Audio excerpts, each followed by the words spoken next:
to be honest with you. I'm trying something that I've never done before. I have written in over a quarter of a century thousands of essays. And recently I started doing videos as a kind of a preface to the essay. But never have I done strictly a video about an essay. And to be honest with you, the reason for it is that I think I can communicate better with you one-on-one this way than through you reading words that I've written.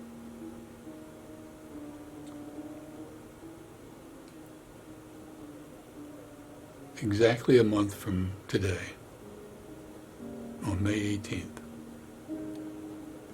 I will be observing my 12th anniversary of one of my dances with death.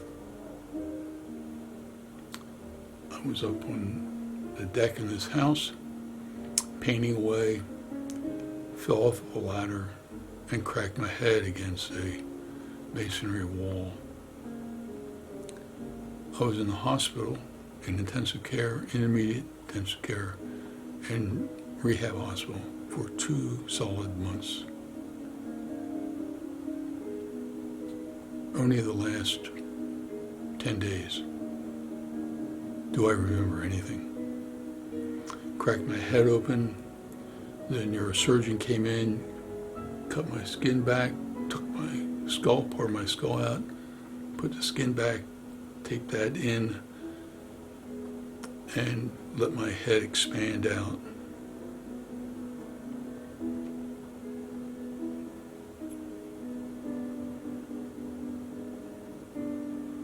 The only thing, I don't remember falling, I don't remember going to the hospital, I don't remember going to the hospital, the rehab hospital. I do remember a couple of events in the last week and a half when I was in the rehab hospital. To protect me,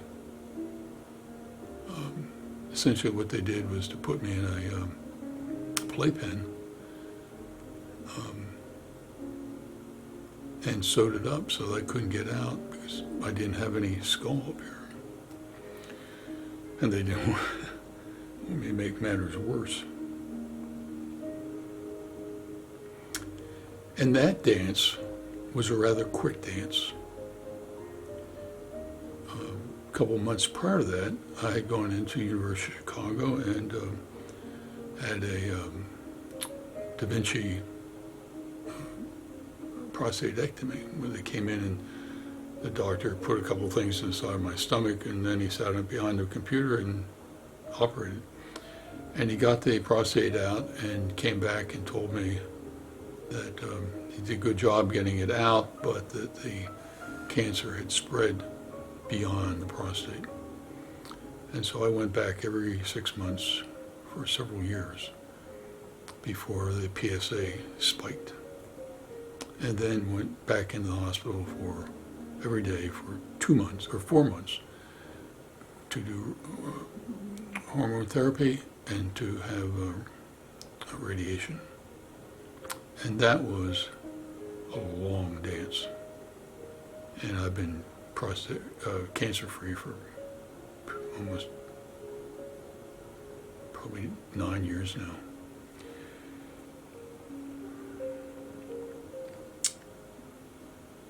And I did 2 dances with death. I was fully aware that I could have died on either one of those events. I was fully aware of it.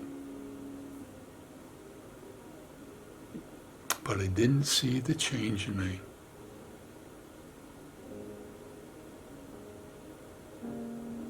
I went back to normal, and it was a new normal.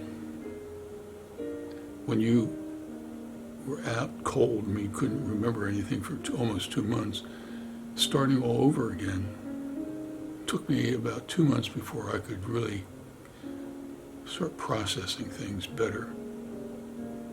And once I got better and better and better, I really had no framework from where I was. I just kept on getting better and past the place where I had been in my normal first life and had gone beyond that. And I didn't see it. Do you want a good example of what I didn't see? On the 5th anniversary, before I realized very much, on the 5th anniversary, on May 18th, I had a family reunion, and it was called a Humpty Dumpty party. I was celebrating falling off of a ladder and cracking my head open.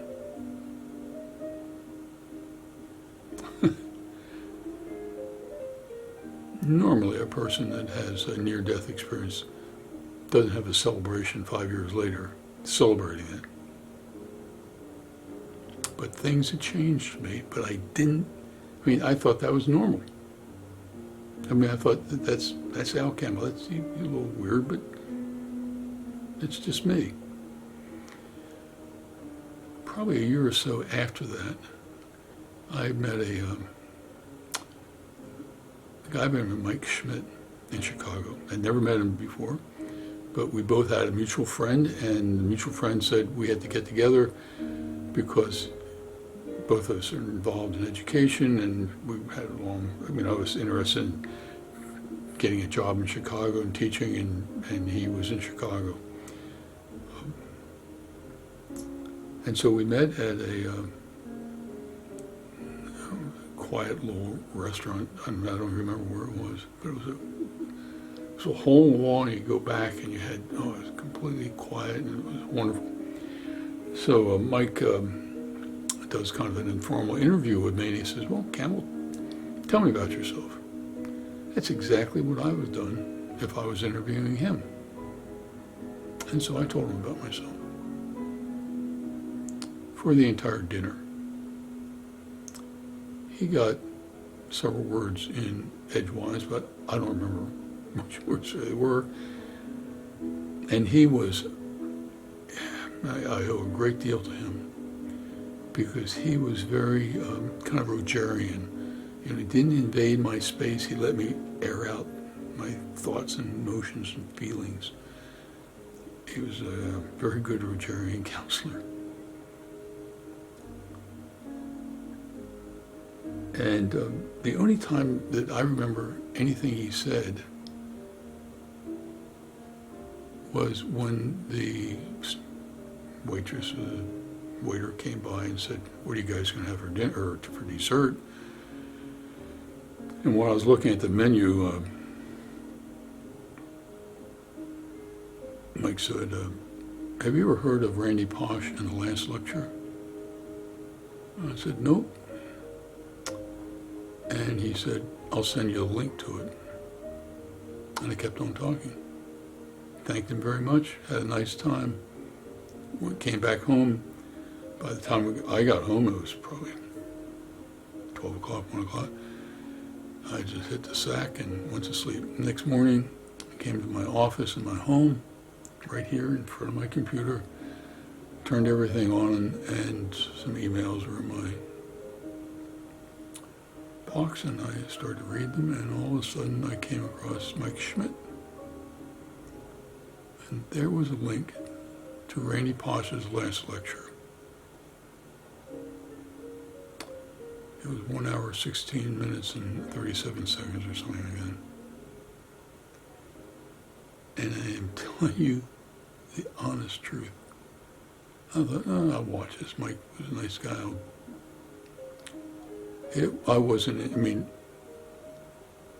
That video had started and maybe had been running for a half a minute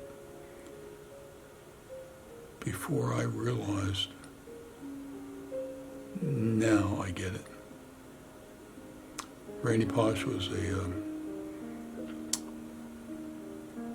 don't know what his rank was at Carnegie Mellon in Pittsburgh, but he was either in charge of the computer department, but he was into computers and in technology and visual. He was a genius. He was early to mid 40s, And in Carnegie Mellon, they used to do what they called the last lecture. Retiring old professors would get a bunch of his friends or her friends together, former students, and they'd get 20 or 30 people together, and then he'd give his swan song, his last lecture. Randy Pausch was doing it in his mid-40s. Less than 9 months after he gave his last lecture, he was dead from pancreatic cancer. And the link to Randy Pausch's last lecture is on my webpage. Just go to articles, look on the right-hand side, scroll down, you'll see Randy Pausch's last lecture. Watch that last lecture. If you've done the dance, you'll get it. So,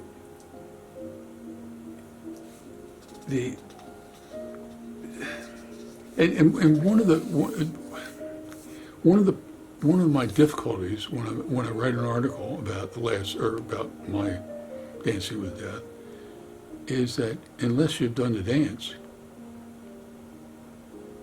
it really doesn't resonate with you. You understand what I'm saying up here. You don't get it in your gut.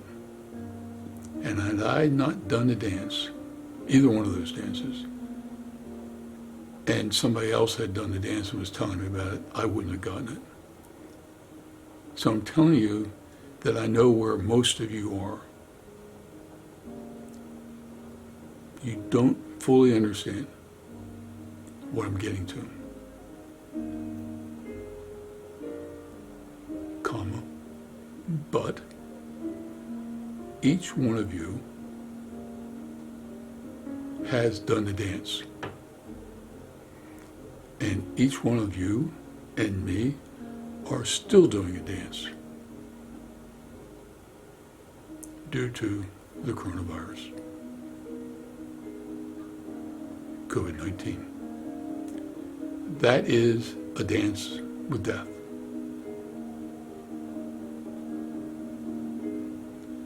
Now, there are some people in America that think this is just a hoax and there's really nothing wrong with us and this is just going to pass quickly. Almost 40,000 people already died.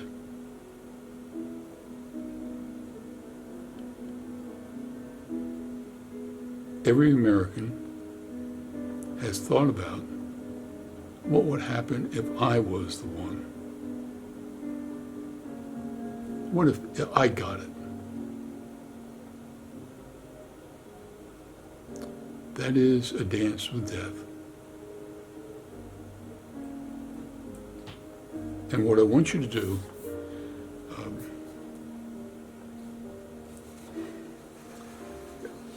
what I want to do is make sure that you understand that you are dancing now. Okay? Put a period, new paragraph. And let me tell you about the week that was. I'm recording this on Saturday night. And I'll give it to my web administrator in an hour, send it through Dropbox to Sweden, and Sandy will post it as an article. And it'll be up on Monday. Last Monday of this week, I got up in the morning with a bad headache. It wasn't a pounding headache. It was just like somebody had taken a belt and tightened the belt around my head and it was just crushing in upon me. Ooh, man.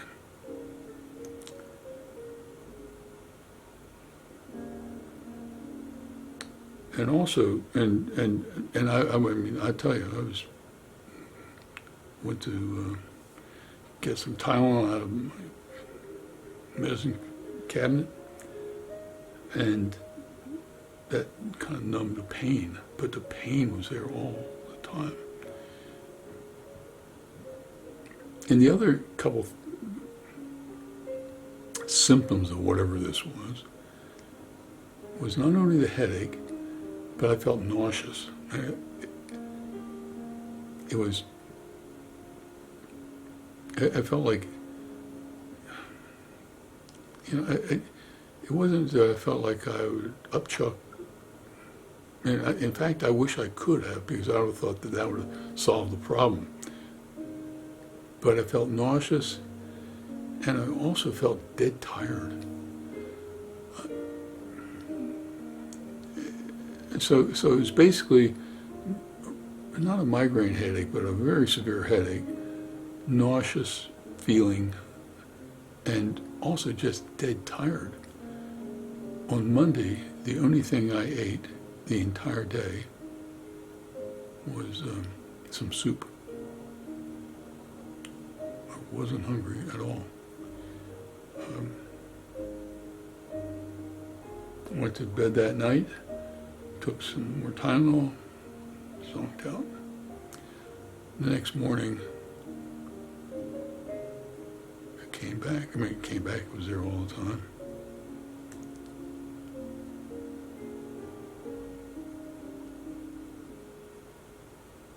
And I was starting to get worried. So I took some more Tylenol, went back to teaching online, and it didn't get any better. Felt more nauseous. I was dead tired all the time. If I get up, I'd want to sit down. It wasn't so much. It was a painful experience, but it was not. It was not like my arm was being twisted off. It was just absolutely horrible. And I thought, Campbell, you've got to figure out what the hell's going on.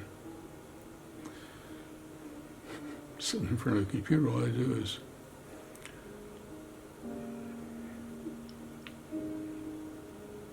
just look up CDC symptoms for the coronavirus. And I have them in front of me. And these are verbatim.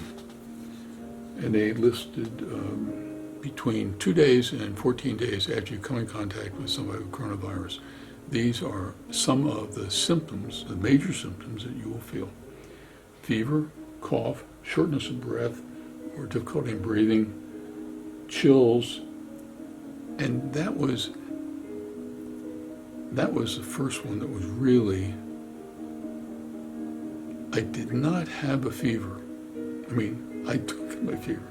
I took my fever more times in those Monday and Tuesday and Wednesday than I have ever, I bet you that in the last 10 years of my life, I haven't had the thermometer in my mouth as often.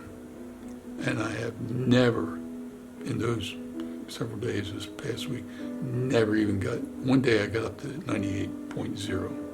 Most of those, 97.74 up to 97.7. But I did feel, I was always turning the heat up in the house. I wasn't, shivering like that, but I noticed that while I didn't have a fever, I had a kind of a chill. And CDC talks about a shaking with the chills. I didn't come close to that. Then the next two are the ones that are questionable. They describe it as a muscular pain.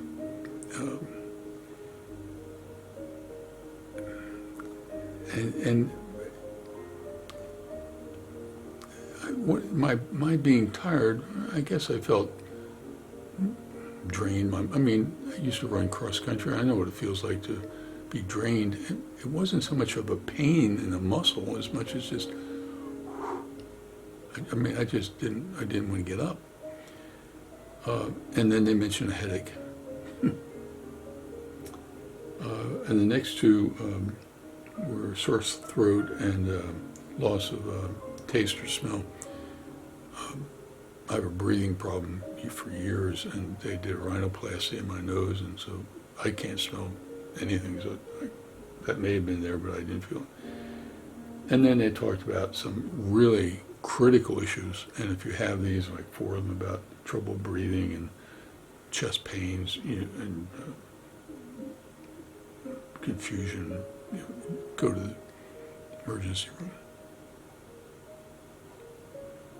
It was probably 5:30 that evening, or 6 o'clock. And I thought, these aren't all, I had some symptoms of the coronavirus. But I didn't have a fever, and I didn't have any chest pain, and I could breathe.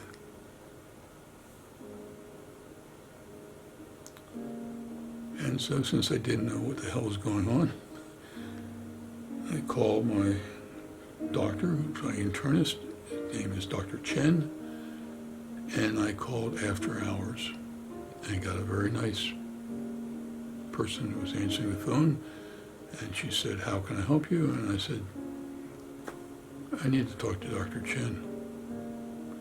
And I promise you,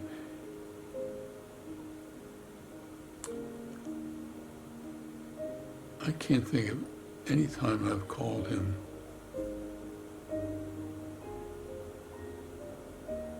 for anything. I go in for an appointment or something, but I've never asked for information on the phone from him. Not because I couldn't, I could, but I didn't have any particular problem. So you have a sense that I was more concerned about things. And I told him, I said, "Dr. Chen, the only ones they talk about muscle pain. I'm dragging, and I do have this headache and this nausea and this little chill, but no fever and no chest pain." So those are the things I think are the telltale whether you have coronavirus or not. But he said, "I don't think you have it either." And so he said, "I'll give you some anti-nausea medication and take 2 Tylenol and this anti-nauseous pill." I went to a drugstore about a mile down the street, and every 8 hours I did that at 8 o'clock that night, and then every 8 hours on Wednesday. When I woke up on Wednesday, 75% of the agony that I was going through was gone. By the next day, I stopped taking the medication, eating regularly, no problems.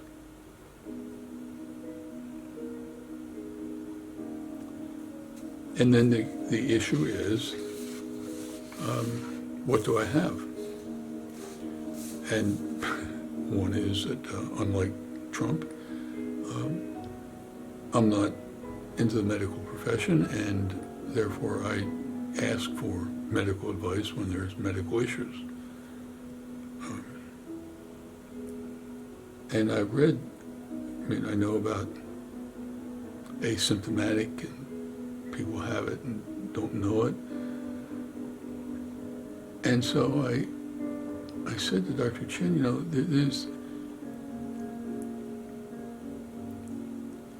and one problem I do have that predates a lot of these problems is that I have sleep apnea, and I have a breathing thing at night, and I take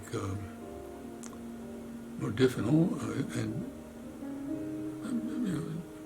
I can basically it's under control. And I said to him, maybe the reason I picked up this sleep thing was that it exacerbated a pre-existing condition, and therefore it made it worse, being tired all the time. And maybe I have asymptomatic anything, but have the coronavirus. And so there's I think it's the NIH is doing research on special category of people who may not have the symptomology but have the coronavirus. The problem is that me getting the coronavirus, where I'm located and how often I'm out of the house, is really remote, and to be that special would be very difficult. So that's the medical issue about my dance with death. Ask me now, explain what was going on in your body 3 or 4 days ago, and I'll tell you honestly, I don't know.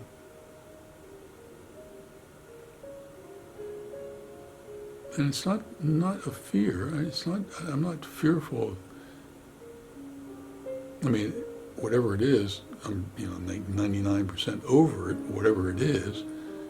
And there's a part of me that actually wishes that I'd gotten the coronavirus. And then I could go to some hospital and then they'd draw blood and, I don't know how you do that, but the plasma of the antibodies in my system that have fought back the coronavirus, give it to somebody else and get them better. So there is that kind of haunting in the back of my head, not that I want to be sick, but I'd like to know what it is. And if it is the coronavirus, help somebody with it.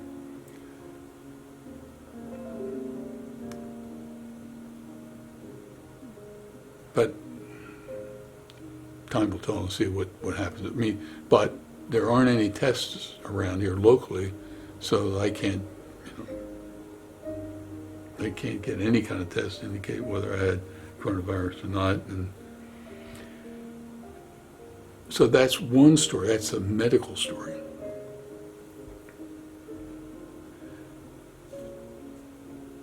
And these are some of the non-medical issues that have kind of come together during this Monday, Tuesday, Wednesday issue. And most of them had surfaced before.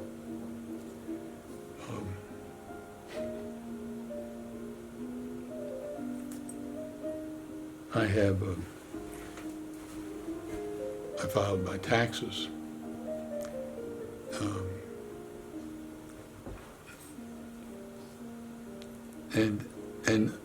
And for years, I know within $1,000 or so what I'll get back from the federal government.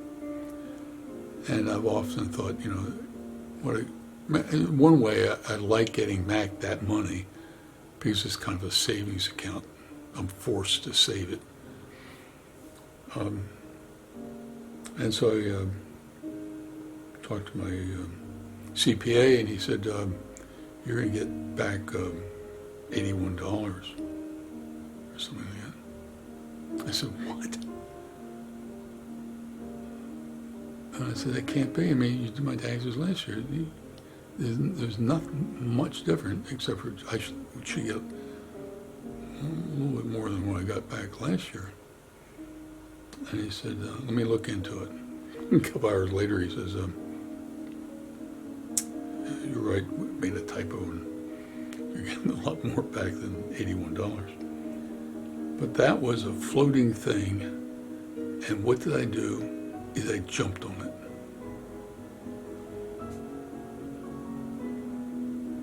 and saved myself. Not a lot of money, but when you're semi-retired, it's a nice cushion I'm getting back. One of the other issues that I had is over the last couple months is this nagging thing of I've redone my will and just made some slight changes, but there was some technicality about transferring money overseas. If I croak, how do they do it? And it's a pain. That was haunting me. It just kind of, you could do this and it just drove me crazy. So I had health issues, tax issues, will, and then I have a number of appliances that were think this is a video recorder told me that I better drop this thing and get done. But I had a pretty new dishwasher, and I went into morning it to unload the dishwasher, and there's water on the floor. And it just drove me crazy, and then had to find somebody that could fix it. Then I have a sump pump that is a secondary sump pump. There's a sump pump, and then there's one for emergency, and it keeps on ringing, saying something's wrong with the battery. And the battery's fairly new. It's not a 50-year-old battery. So I had a fairly new dishwasher and a fairly new battery, both dying on me. And that was all before I found out that there was more money than $81 in my tax refunds. And then there was a couple other minor plumbing issues. And on each one of those problems that were hanging around before my dance with death recently, in this last week, all those problems had preceded my first, on Monday, my headache and nausea and being tired. And this week, I have done everything that is necessary to do and lined up everything, including replacement of the battery, how I'm going to move from one kind of battery to another kind of battery. All of that is done. My will is done. The taxes I've paid for, I will get them back in 2 weeks. Be a happy day for me.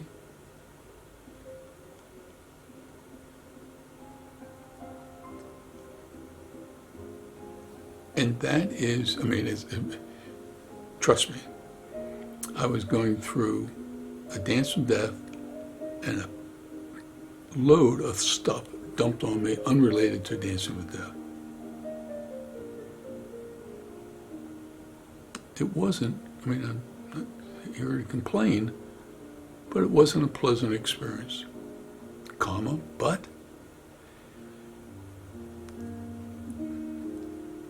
Rainey Posh said, Dancing with Death will cause you to come alive because now you know that your clock is ticking. If you haven't done a dance prior to coronavirus, you know that your clock is ticking. A 10-year-old kid is going to know that their clock is ticking.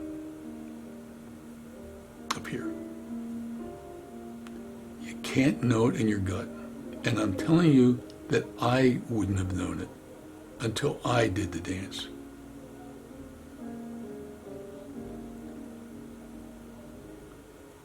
And I've told you, or I told in the articles I've written about Dancing with Death, it does cause you to come alive. On the 5th anniversary of my falling off the ladder, and the neurosurgeon, who was a great surgeon, said to my family, he has a 50-50 chance of making it through the surgery. He made no predictions on what my brain would be like. And I was celebrating Dancing with Death then, but I didn't get it until Mike Schmidt told me about Rainey Posh.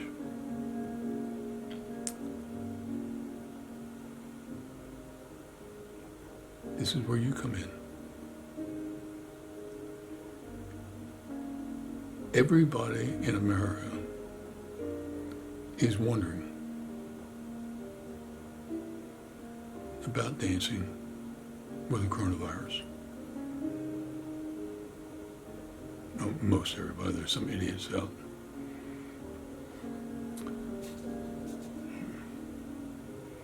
protesting, but I mean, there's not a medical doctor, anybody that's involved in those kind of pathogens and in all the various plague issues that differs from what all the doctors are saying on the committee in Washington. We need to do this, we need to do this, we need to do this, and when we do this, we do this. We need social distancing, we need that. We are all dancing with death, and so are most of the people in the entire world. And it is not a pleasurable experience. I didn't like either one of my two dances, and I certainly didn't like this last week.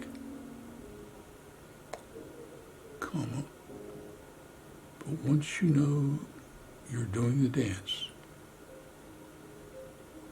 you can come alive.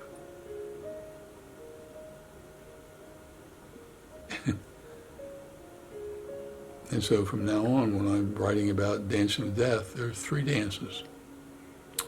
2 of them were almost exactly 12 years ago.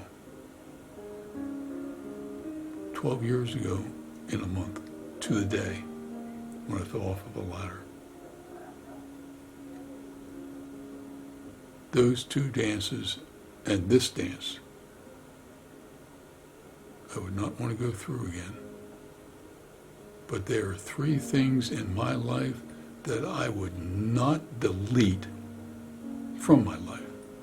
I don't want to be put in a playpen with it zipped up at night so that I couldn't get out. I didn't like that feeling. I didn't like feeling coming home and putting my hand up on this side of the head where the surgery was done, and I could feel rivets there, and I could touch my head and know that there was no skull there for a month. I didn't like that.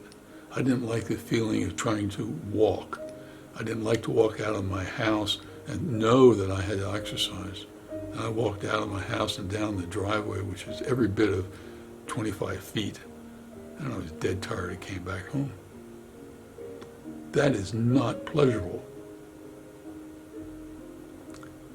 But the pain that you feel due to Dancing with Death, if you get through the dance, becomes a blessing. It goes back to the old saying, no pain, no gain. And each one of you that are watching this video are dancing with death now. Some of you might be cocky about it and say, well, I'm not going to get it.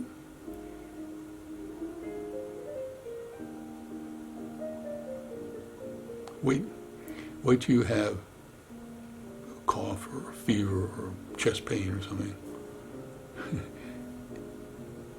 You know, and I would love to be able, I mean, I have these things called my hauntings, the things I don't quite fully understand, and I'm haunted until I figure it out. I mean, if I had a lot of money and I was going to bet on it to really be wealthy, I'd bet that I didn't get coronavirus. Honestly, I mean, I would bet that I didn't get it. But I'm not sure. And I'm also sure that nobody in the medical profession was worried about me right now. They're more concerned about people who are dying. And I'm just kind of a fluke example of something, maybe and maybe not. But the benefit of that fluke example of me not really having coronavirus or maybe having coronavirus is for me a blessing. Because it has gotten me once again back into gear. Man. And the other issue is, and I have a good friend that had a car accident, and she didn't go, she doesn't describe it as dance to death. She talks about going down the tunnel. And we've talked about that numerous times, about her dances compared to my dance and how that changes people.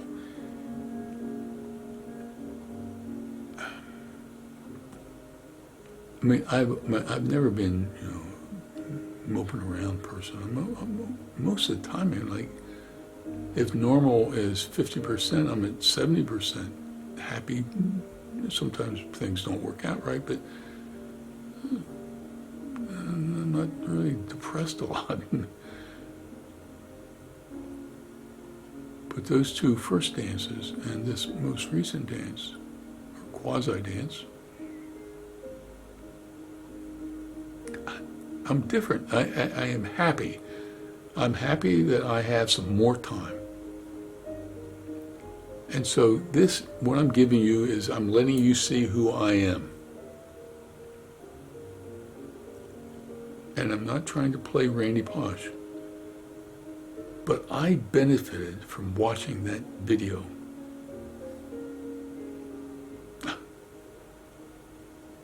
And if you've done the Dance with Death and haven't watched that video, watch it. I mean, I'm telling you the truth.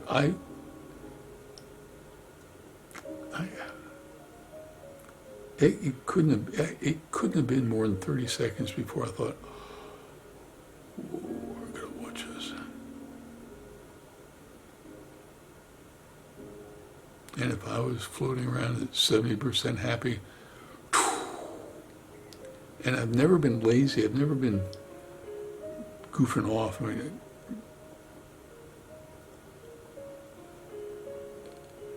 and Dancing with Death makes you become more focused, along with taking modafinil. So if you have any ADD, attention deficit disorder, go to your neurologist and ask him about modafinil.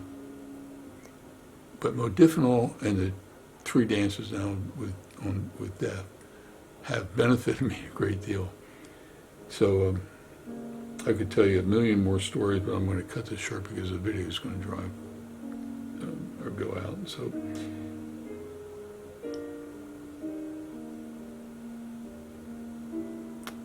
one final thing.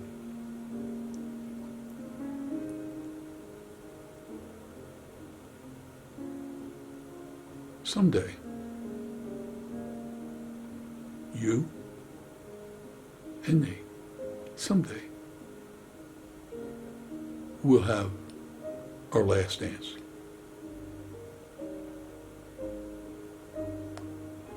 And that's what life is. But I don't want to lay in a bed on my dying day saying, I wish that I had da da da da.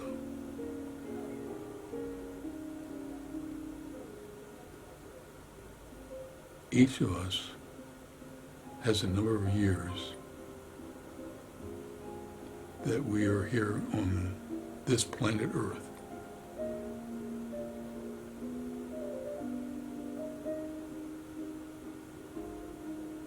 We lucked out being born. We lucked out being able to walk and live in this world. And what's critically important is that in our lifetime, we better produce something for the world in which we live, to make it a better place than we found it. When we die, we will leave a legacy. Legacies, I mean, there are all sorts of legacies. Dollar legacies, a will, you get the house, you get the car, you get this, you get that. I wish people, my family had lots of money and when they died gave me millions of dollars. So you had a lot of money. That's not the legacy that's critically important. The legacy is how you have helped other people as you wander down your yellow brick road of life. And laying on your deathbed is too late to live life.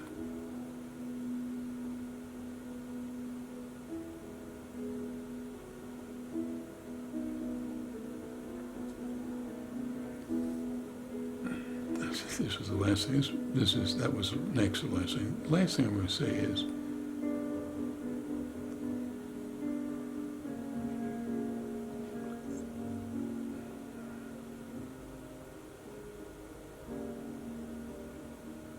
it has to do with legacy. How will those that come after you, your children, grandchildren, relatives, friends, when you croak and go belly up, how will they remember you?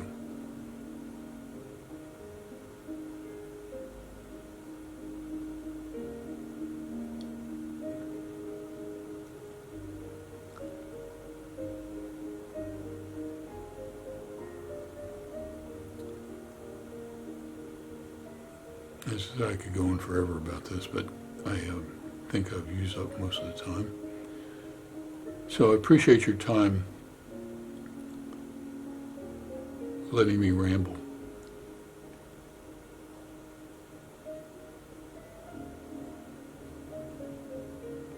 Look in my eyes and tell me that I'm not trying to get through to you. Until the coronavirus came along, I and lots of other people who have done the dance have tried to express to other people, what happened. I had a friend, a very good friend, who I used to talk to about my dances, and he finally said, "Oh God, Campbell, would you quit talking about Dancing with Death?" He moved away a couple of years later, and I was back in Pennsylvania, and he called me. He said, "Guess what?" He said, "You're right." I said, "What do you mean?" "About Dancing with Death." I said, "You told me never to mention that around you." I did. He said, but he said, I had some cardiac arrest, and I listened to him. I thought, it's exactly the same kind of feeling that I had.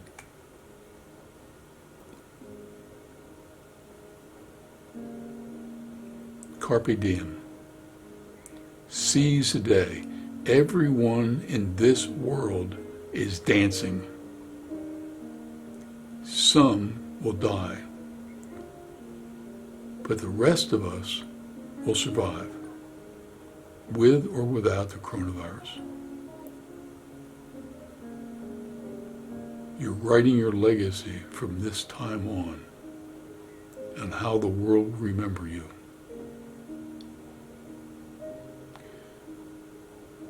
In the meantime, take care.